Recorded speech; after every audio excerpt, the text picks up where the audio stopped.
हमारे जीवन की महानता इससे बढ़कर कोई सिद्ध नहीं हो सकती।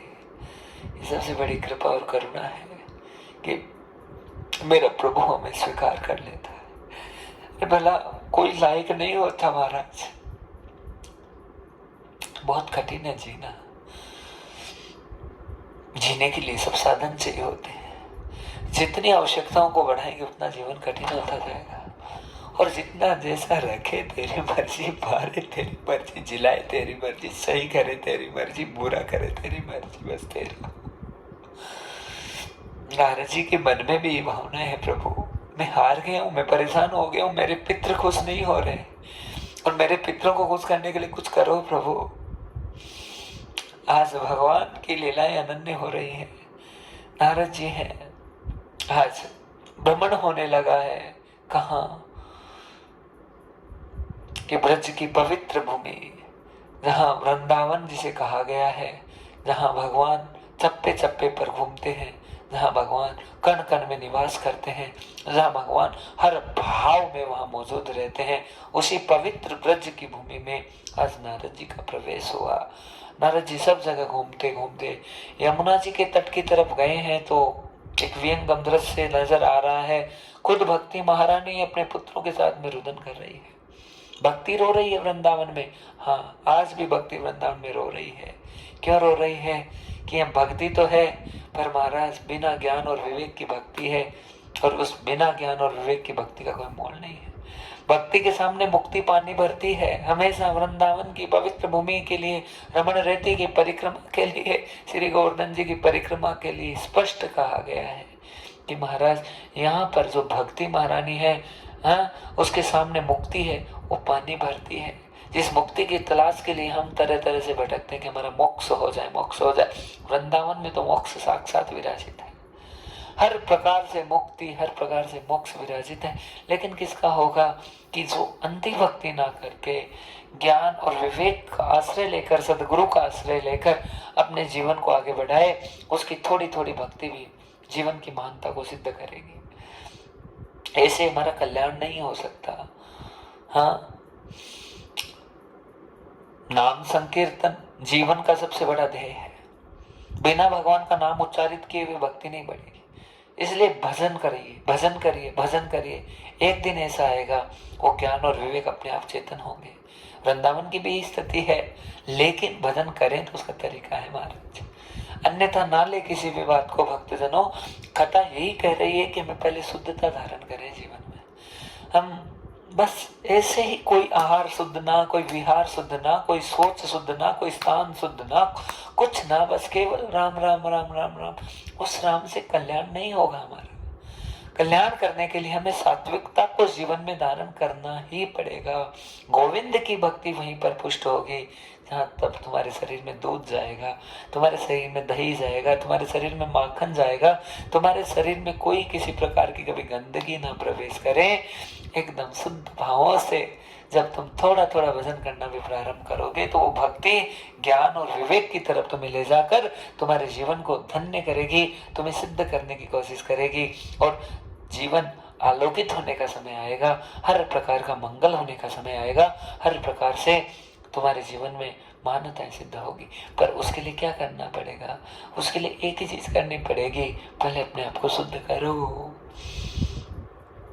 अपने सोच खान पान देखिए, जीवन में खान पान जैसे शुद्ध हो गया, सब चीजें बहुत, हर चीजों में फायदा हो जाता है। इसलिए सबसे पहले अपने खान पान को शुद्ध कीजिए, उसे गंदगी की तरफ किसी भी हालत में नहीं ले जाना। हाँ, जितना अच्छा खा सकते हैं, जितना अच्छा ग्रहण कर सकते हैं वो आप ग्रहण कीजिए। आहार को शुद्ध करेंगे, व्यवहार शुद्ध होगा, चरित्र शुद्ध होगा, मानसिकता शुद्ध होगी, बुद्धि शुद्ध होगी, हर प्रकार से हर प्रकार की शुद्धताएं जीवन में आएगी। मेरा ठाकुर जी साक्षात मिलने आएगा। अभी आप माने ना माने, इस व्रज की भूमि में, वृंदावन की भूमि में आपको कथा सुना रहा हूँ यहाँ बैठ के, लेकिन जहाँ हमारी नजर पड़ रही है वहाँ हमें साक्षात ही नजर आ रहा है कि हे बैकुंठनाथ गोविंद साक्षात आकर यहाँ कथा का श्रवण कर रहे हैं। ये भाव है महाराज। इन भावों को कौन रोकेगा बताइए? ये भाव तो भगवान जागृत कर देता है। हम किस भाव से कथा सुना रहे हैं? इसलिए बड़ा सुंदर भाव है भक्तजनों कि हमें कभी जीवन में गंदगी को धरना। क्या भक्ति महारानी ने कोई गंदगी की? नहीं गुरुदेव, भक्ति महारानी केवल इस भाव में बैठी है कि मेरे पुत्र ठीक हो जाए, ठीक हो जाए, ठीक हो जाए। भक्ति को भजने वाले कौन? हम ही हैं। लेकिन हम भक्ति को केवल केवल और केवल इस भाव से कि केवल हमारे पुण्य बढ़े, केवल हमारा धन बढ़े, केवल हमारा रुपया बढ़े, केवल हमारा पैसा बढ़े, इस भाव से भक्ति करेंगे तो उस भक्ति का परिणाम कभी जीवन में नहीं आएगा। धन आ जाएगा पुण्य से, साधन सिद्ध हो जाएंगे पुण्य से, पर भक्ति कभी सिद्ध नहीं होगी। आज भक्ति रो रही है, उत्पन्ने द्रविड़े साहं वृद्धि कर्नाटके गता क्वचित किंचिन्न महाराष्ट्रे गुर्जरे जीर्णताम गता है।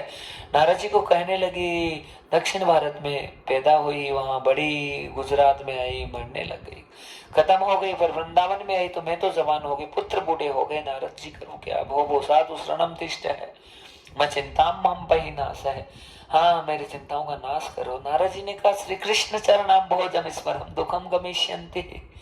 हे भक्ति महारानी, भगवान का चिंतन करो, स्मरण करो, सारे दुख चले जाए। नारद जी बहुत चिंतन किया, बहुत स्मरण किया, लेकिन कुछ नहीं हुआ। कथा समझ लीजिए, जीवन में जब भयंकर से भयंकर दुख आता है तो सत्संग काम करेगा, गुरुवाणी काम करेगी, भगवत वाणी काम करेगी, भागवत काम करेगी। कब करेगी? हम भजन भी कर रहे हैं फिर भी दुख है, हम चिंतन भी कर रहे हैं फिर भी दुख है, हम साधना भी कर रहे हैं, हम यज्ञ भी कर रहे हैं, अनुष्ठान भी कर रहे हैं, दुख बना हुआ है। सत्संग सुनो, लगातार सत्संग सुनने की आदत डाल लीजिए। सत्संग सुनिए, सत्संग कहिए, शांति आ जाएगी। हाँ, ये शांति को प्राप्त करने का सबसे बड़ा साधन है। और साथ में भजन करते रहिए, कीर्तन करते रहिए, प्रभु का स्मरण करते रहिए। आप नाम संकीर्तन करें, नाम संकीर्तन सबसे बड़ा साधन है परमात्मा से मिलने का।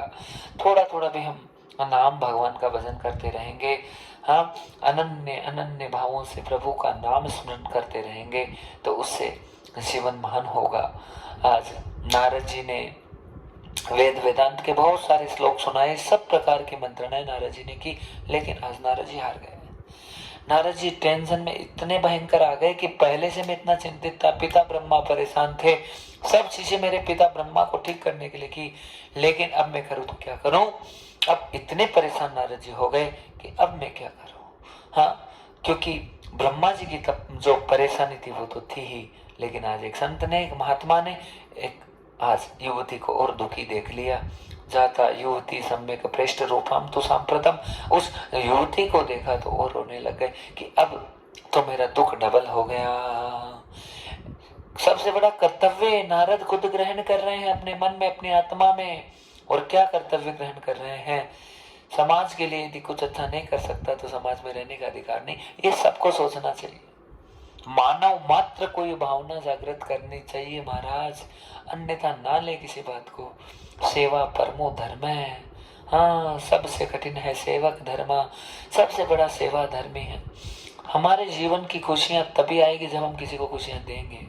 हम दूसरों को दुख देते जा रहे हैं, दुख देते जा रहे हैं। हम सोचते हैं हमारे जीवन में कोई खुशी आ जाए, कभी आ ही नहीं सकती, कभी आनंद प्राप्त हो ही नहीं सकता। हमारे जीवन में तो खुशी, हमारे जीवन में तो आनंद केवल एक ही स्थिति में आएगा, जब हम दूसरों को खुशी देंगे, दूसरों को चेतनता प्रदान करेंगे, दूसरों को आनंद प्रदान करेंगे, तब जाके हमारे जीवन में खुशी होगी। अन्यथा हमारा जीवन कभी पुष्ट हो ही नहीं सकता महाराज। श्री नारद जी हैं, उन्होंने सारी चेष्टाएं कर ली। राजा परीक्षित जी कथा सुन रहे हैं सुखदेव जी से और महात्म में सुन रहे हैं, और सुखदेव जी कहने लगे, राजन देखो भगवान का ये महात्म्य भागवत जी का कितना सुंदर है कि भाई नारद को भी भागवत जी का ज्ञान नहीं है। पिता ब्रह्मा ने तो 4 श्लोक सिखाए थे नारद को, लेकिन 4 श्लोकों से नारद का भी भला नहीं होगा। कथा 4 श्लोकों से मान नहीं होगी भक्तजनों। कथा के लिए हर प्रकार से समृद्ध होना, हर प्रकार से भगवान के प्रति समर्पण होना, हर प्रकार से श्री गोविंद से, माँ भगवती से आशीर्वाद लेना, श्री राधे रानी से कि हे राधा रानी, मैं अपने लिए कथा नहीं करता, मुझे अपने लिए कुछ नहीं करना। सुखदेव जी कह रहे हैं, हाँ यही कह रहे हैं कि अपने लिए नहीं करना, कल्याण के लिए करना है। और जब ये कल्याण की भावना रहती है तो सारे देवता शरीर में प्रविष्ट हो जाते हैं और वो आकर कथा को सुंदर बना देते हैं, महान बना देते हैं। और आज नारद जी जब परेशान हो गए तो उन्होंने कहा, एक दाई विशालाया चतवार ऋषियों मला सत्संगार्थम समायाता दद्रसुस्तत्र नारदम। आज सोचकर बद्रिकाश्रम की तरफ नारद जी चले गए। कहा भक्ति महारानी मुझे माफ कर दो, मैं तुम्हारा संकट दूर नहीं कर सकता। नेत्रम तदो सजलम मूलम। रोए जा रहे नारद जी और रोते रोते सीधे बद्रिकाश्रम की तरफ पहुंचे। वहां पर सनक सनत सनंतन और सनातन ऋषि कुमारों से नारद जी की भेंट और मुलाकात हो गई और कहने लगे कथम ब्राह्मण दीन मुखे कुतश्चिंता तुरो भवे त्वरितं गम्यते कुत्र कुत्र स्वागमनं तवे। कहाँ से आ रहे हो नारद जी? हरि शरणम में वम्य नित्यम में सामुखे वचे। सारे दिन भगवान का नाम लेने वाले, हर प्रकार से हरि का स्मरण करने वाले, हर प्रकार से नारायण नारायण नारायण करने वाले नारद, आपके चेहरे पर उदासीनता शोभा बिल्कुल नहीं दे रही है। क्यों उदासीन होकर घूम रहे हो? बड़ा सुंदर प्रश्न कर दिया महाराज सनक ऋषियों ने, सनकादि ऋषियों ने, और बड़ा सुंदर कहा है सनक जी ने। और कहने लगे, क्या कह रहे हैं सनकादि ऋषि? ये कहने लगे, हे नारद जी, हाँ आपके दर्शन मात्र से जीवों का कल्याण हो जाता है। आप इतने भजन करने वाले, हाँ इतना भक्ति करने वाले, लेकिन आप ऐसे उदासीन होकर चेहरा मुरझाया हुआ पड़ा है। क्या खाना पीना नहीं खाया क्या? नारद जी कहने लगे, नहीं खाया। कहा क्यों नहीं खाया? अपना सारा कारण बताने लगे। ऋषि कुमारों में क्या करूं, इतना दुखी और परेशान हो गया। ब्रह्मलोक गया, पिता ब्रह्मा को देखा, उसकी उदासीनता को बर्दाश्त नहीं कर पाया। संत ने कहा वृंदावन जाओ, तो वहां गया, मैंने भक्ति महारानी को देखा तो मेरी हालत खराब हो गई। अब मैं करूं तो क्या करूं, मुझे कुछ समझ में नहीं आ रहा। मैं रोए जा रहा हूं, पर मेरी समस्या का समाधान क्या होगा? ऋषि कुमारों, मैंने तो निश्चय कर लिया, मुझे संसार में रहने का अधिकार नहीं। अब मैं तो बस बद्रिकाश्रम जाऊंगा, प्रभु का स्मरण करूंगा और अपना जीवन वहीं पे नष्ट कर दूंगा। प्रभु चरणों में अपनी कीर्ति को आबिद करना है मुझे। महाराज, कथा बड़ी सुंदर हो रही है। श्री सुखदेव मुनि महाराज राजा परीक्षित जी को संबोधित करते हुए कह रहे, राजन, आज नारद जी जब इस प्रकार से रुदन करने लगे तो आज नारद जी ने भी बड़ा सुंदर कहा है, ऋषि कुमारों, आप सारे दिन हरि शरणम मेवम ये नित्यम ऐसा मुखे वचः अतः काल समादिष्टा जरा युष्मान बाधते, कि आपको जरा व्याधि कभी परेशान नहीं कर सकते, क्योंकि आप क्या करते हैं? कथा मात्रे जीवनम, आपका जीवन ही मुझे तो लग रहा है भगवान की कथा ही है। हाँ, प्रभु का नाम, हरि का स्मरण, और आपका चेहरा ऐसे इस प्रकार से चमक रहा है कि आपको बुढ़ापा भी ग्रसित नहीं कर सकता, क्योंकि आप भगवान के प्रति संपूर्ण रूप से समर्पित है। ऋषि कुमारों, मेरा भी मार्ग प्रशस्त करो। इतना परेशान होकर आया हूँ संसार से, अब करूं तो मैं क्या करूं?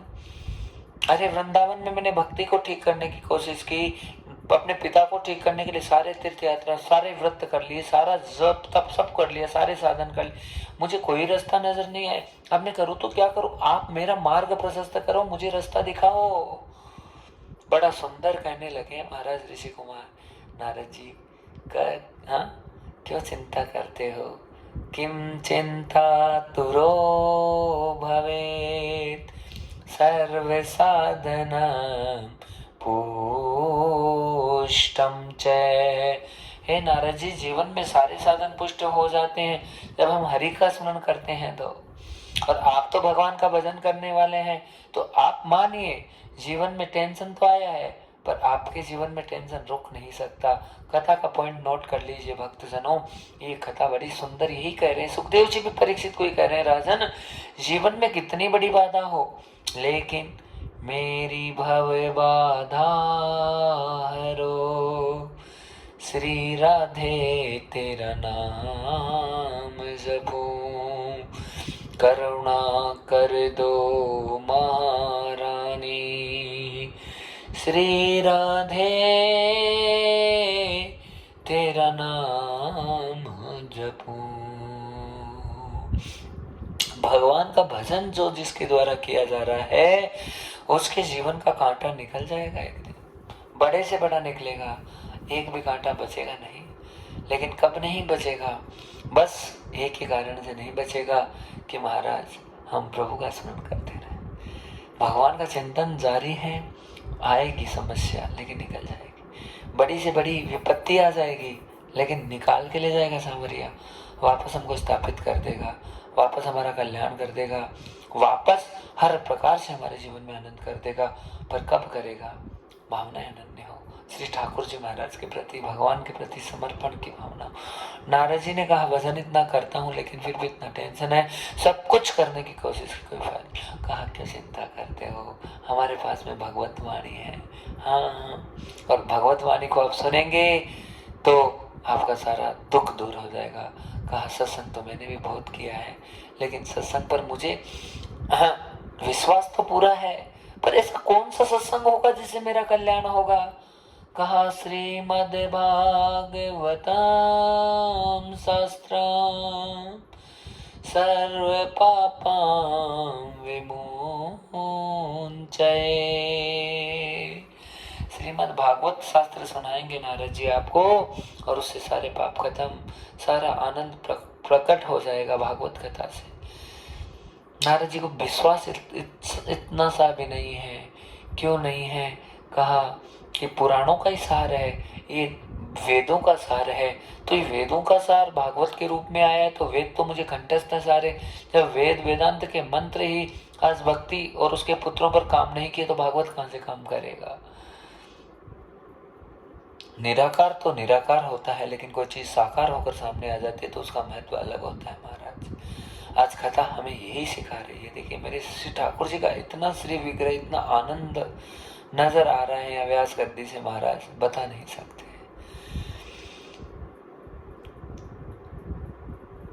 हर बोलो ना श्री राधे, श्री राधे, श्री राधे, श्री राधे, श्री राधे, श्री राधे, श्री राधे, श्री राधे, श्री राधे, श्री राधे। महाराज आज नारद जी कहने लगे कि पुराणों का वेदों का सार भागवत है तो भागवत से मेरा कल्याण कैसे होगा? लेकिन बड़ा सुंदर ऋषि कुमारों ने कहा कि ब्रह्म तो निराकार होता है, बिजली तो बिजली होती है, तार में रहती है तो अलग स्वरूप रहता है, हाँ, और प्लग में आती है तब अलग स्वरूप रहता है, और उसी बिजली से जब वाद्य यंत्र चल जाता है, माइक चल जाता है तो बिजली का स्वरूप अलग होता है, बल्ब में आती है तो अलग होता है। अरे निराकार ब्रह्म तो नारद जी अलग चीज है, लेकिन वही निराकार जब साकार होकर सामने आ जाता है तो वो अपनी करुणा और कृपा को बहुत महान देता है। और ऐसे ही भागवत शास्त्र है कि बस जिस प्रकार से बिजली खंबे में रहती है उस बिजली को हम नहीं देख पाते हैं, और बिजली जब साकार होकर सामने आ जाती है तो बिजली अपना हर प्रकार का फायदा और आनंद करने लग जाती है। उसी प्रकार से ये वेद वेदांत अपनी जगह है, पर भागवत है सब चीजों का, शास्त्रों का सार है।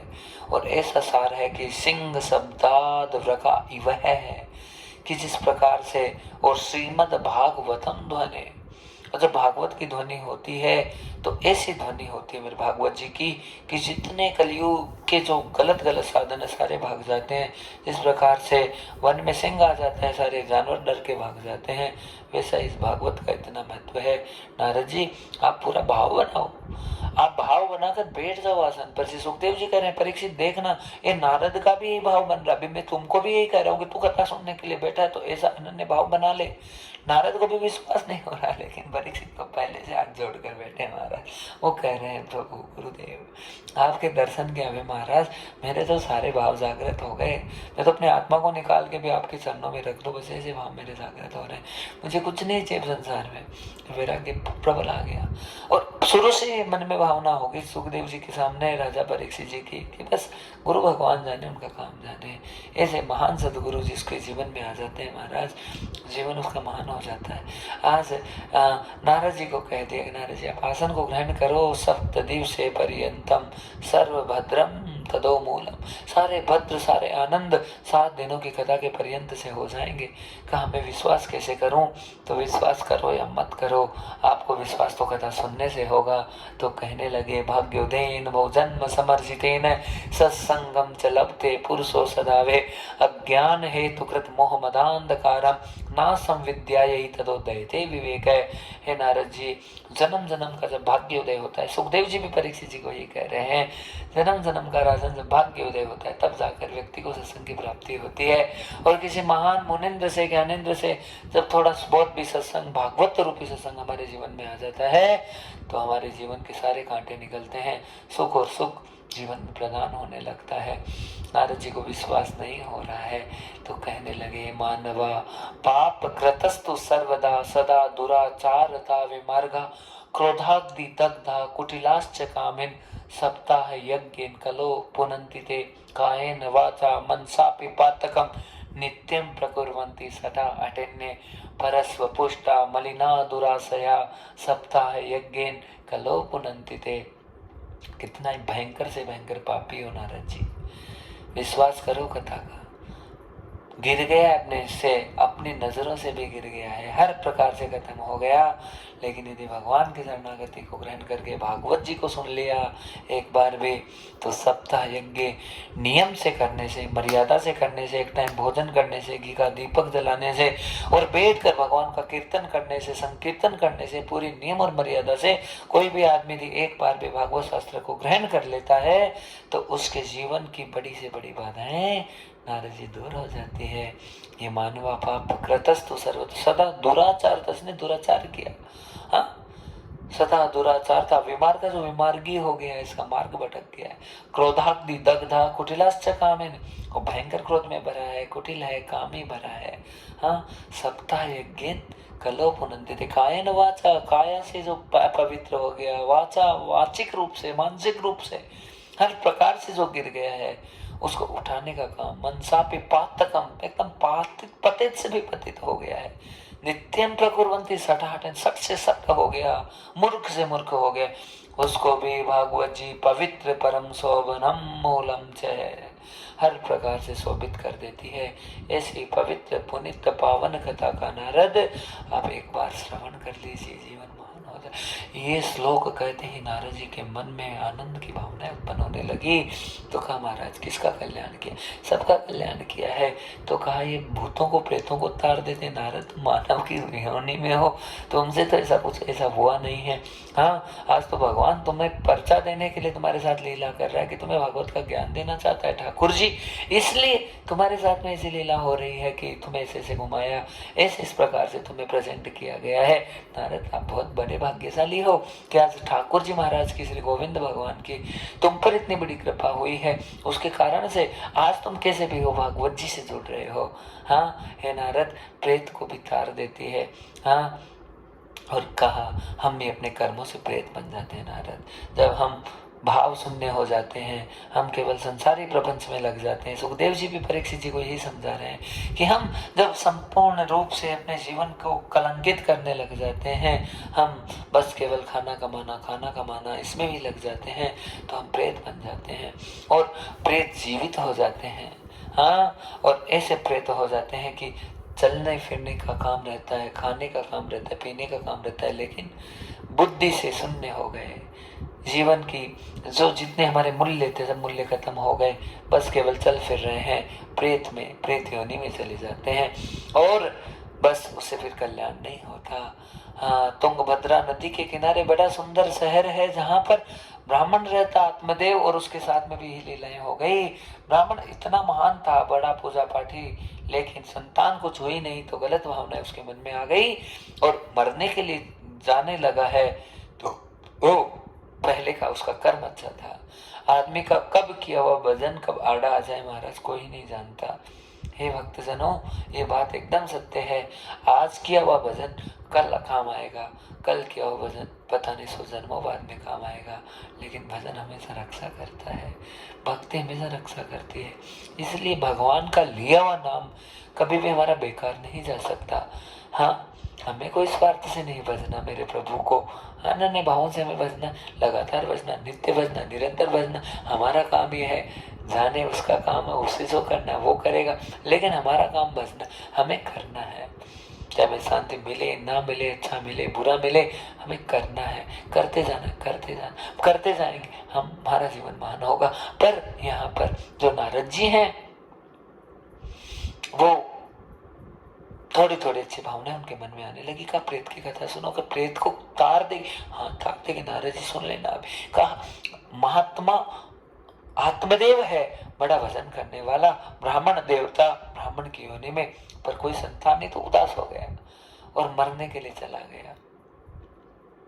संत ने रोका, विवेक का आश्रय लो, भगवान का भजन करो, मरने से क्या होगा। कहा बेटा तो विवेकेन भवित किन में पुत्रन देहि बलादपि नो चेत्य जा में प्राणस्व दग्रे शोक मूर्छित है। मरूंगा आपके सामने, आप मुझे बेटा दो। हाँ विवेक का आश्रय लो। संत ने कहा अरे ललाट बता रहा है, तुम्हारे भाग्य की रेखाएं बता रही, संतान है ही नहीं, मैं कहां से दूं, देनी पड़ेगी महात्मा जी, मुझे तो संतान की चाह है। महाराज चाह बनी रहेगी तो भगवान कभी नहीं मिलेंगे। चाह केवल प्रभु को पाने की हो, लगातार निरंतर उनके चरणों की शरणागति हो, उससे जीवन महान होगा।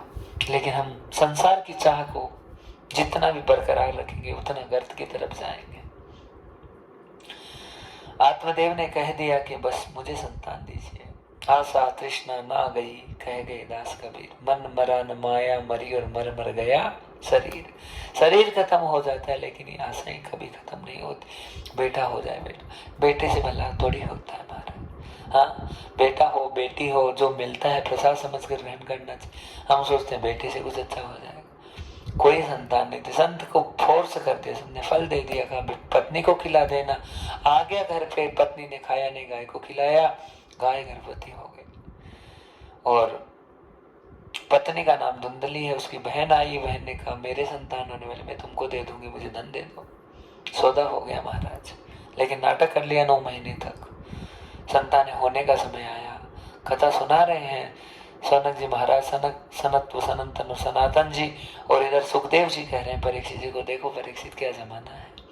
हाँ बस झूठ कपट पाखंड है सब जगह। उस धुंधली ने नाटक कर लिया कि मेरे संतान हुई है। आत्मदेव इतना प्रसन्न हो गया, सब जगह लड्डू वड्डू बांटने लग गया, और समय बीतता गया। क्या बीता, पुत्र हुआ कियत कालेन तो जातो तरुणो तनिया वो गोकर्ण पंडितो गायनी और धुंधकारी महाखल।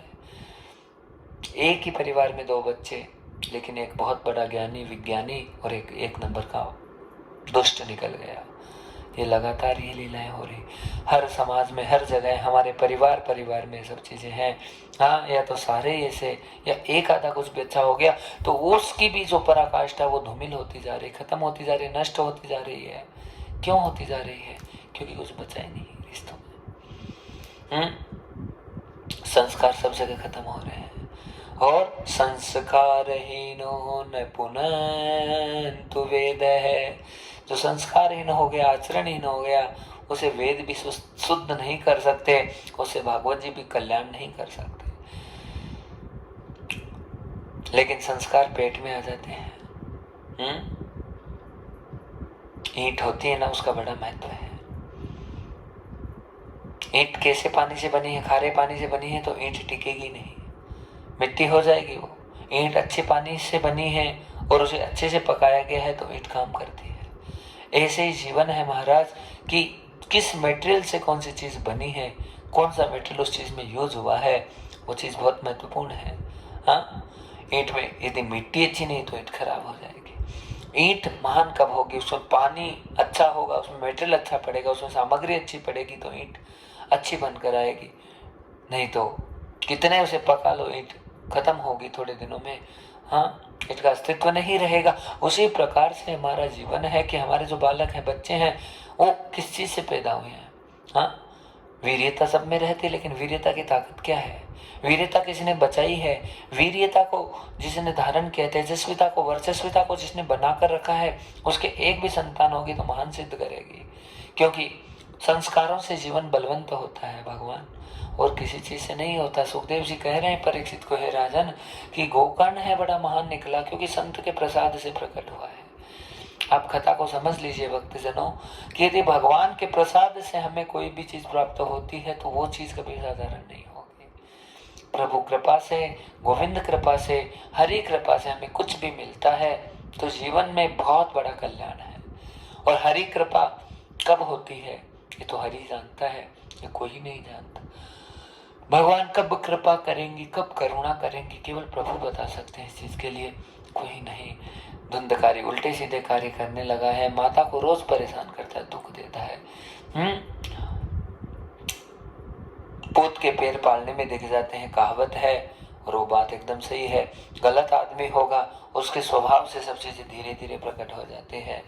आज हम अपने आप को कितना दिखाने की या शोबाजी करने की कितनी कोशिश करें, लेकिन असली वाला रूप तो एक दिन सामने ना आएगा ही महाराज, उसे कोई नहीं छुपा सकता कभी भी। इसलिए धुंधकारी है, उसका असली स्वरूप सामने आ गया। वो गलत स्त्रियों का संग करता है, शराब पीता है, मदिरा पान करता है, हाँ मांस खाता है, और सबको सताता है, सबको परेशान करता है। उसकी एक